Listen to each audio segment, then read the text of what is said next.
Imate na posuđe sve pišete.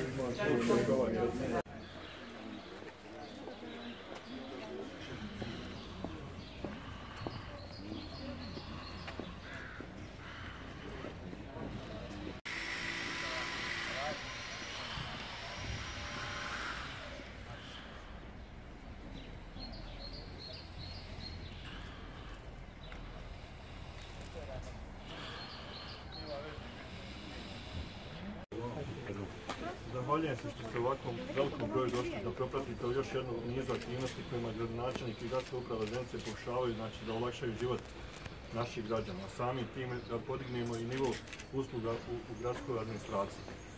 Na simboličan način gradonačelnik Hrvatska Sumović ovom prilikom će otvoriti jedno od 4 naplatna mjesta, zajednička naplatna mjesta za plaćanje usluga naših javnih preduzeća.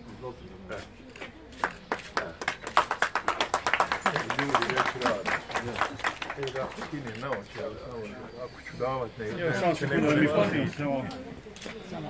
Petrme, dođi do vama. Može, nije problem, gdje vam odgovara, ću stati, evo.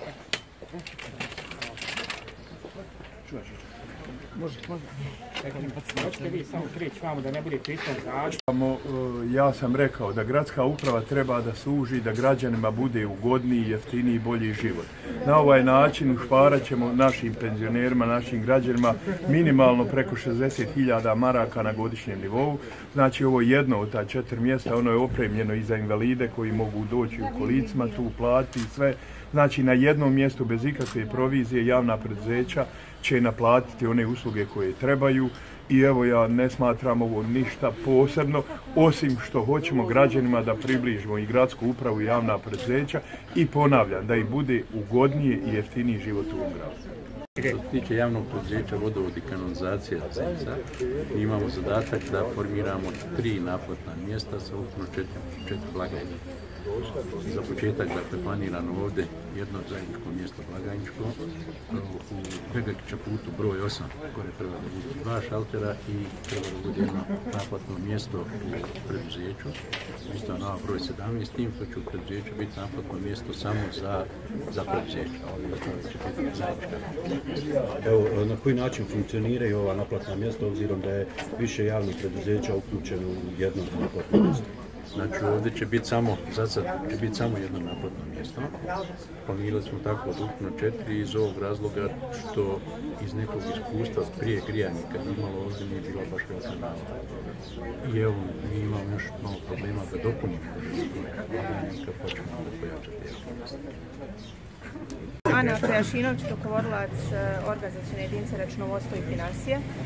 Alba Zenica je također otvorila zajedničko naplatno mjesto u ulici Fra Ivana Jukića broj 1.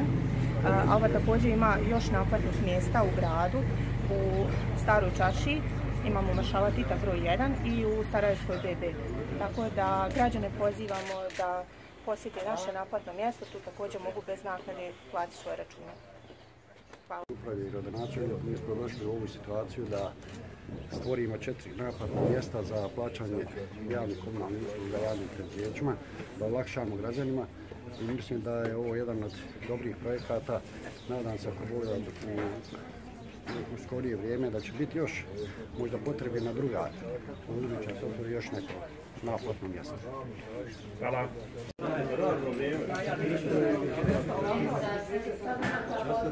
Imate na posuđe sve pišete.